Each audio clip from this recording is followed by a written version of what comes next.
fatture false per oltre 26 milioni di euro, quindi veramente un importo cospicuo, e un'evasione di circa 8 milioni di euro di imposte e quindi un sequestro di beni pari a questo valore. Maxi operazione della Guardia di Finanza di Venezia che ha scoperto una grossa frode fiscale nel settore tessile. 57 gli imprenditori indagati, 50 in Veneto, 3 in Friuli Venezia Giulia, gli altri dislocati in varie regioni, tutti di nazionalità cinese, eccetto un italiano. L'operazione, eseguita dalle Fiamme Gialle del secondo nucleo operativo metropolitano di Venezia, era partita dalle verifiche su un imprenditore cinese residente nel veneziano, titolare però di una società fittizia con sede a Oderzo. Avevano creato una rete di prestanome che partiva proprio qui dal veneziano, da Mestre in particolare, sempre della stessa nazionalità asiatica, e questi prestanomi mettevano nei confronti delle imprese tessili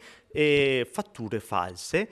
Poi i prestanome scomparivano, le imprese tessili contabilizzavano queste fatture false che gli consentiva quindi di abbattere il reddito e di non pagare le imposte per quello che gli era dovuto. Gli investigatori hanno ricostruito i flussi telematici delle fatture elettroniche, geolocalizzando attraverso gli indirizzi IP le postazioni da cui erano stati emessi e registrati i documenti falsi. Abbiamo già individuato diversi immobili, parliamo di magazzini, appartamenti, garage che sono ora tutti soggetti a sequestro preventivo, auto di grosse cilindrata perché a questi personaggi piaceva anche la bella vita.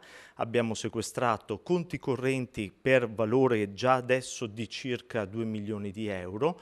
Molto denaro contante anche grazie all'utilizzo del nostro cane che è abilitato a sentire l'odore del denaro contante. Questo ci ha consentito di trovare dentro le loro abitazioni, presso le loro aziende, parecchio denaro contante, sia italiano che straniero, e poi anche beni di lusso. Tenga conto che ad esempio abbiamo sequestrato orologi che ciascuno valeva oltre 160.000 euro. Al momento non ci sono misure cautelari personali, ma le indagini non sono concluse. Anche in queste ore stiamo continuando con i sequestri perché per noi è anche importante bloccare subito il patrimonio che loro hanno che sarebbe dovuto entrare dentro le casse dello Stato.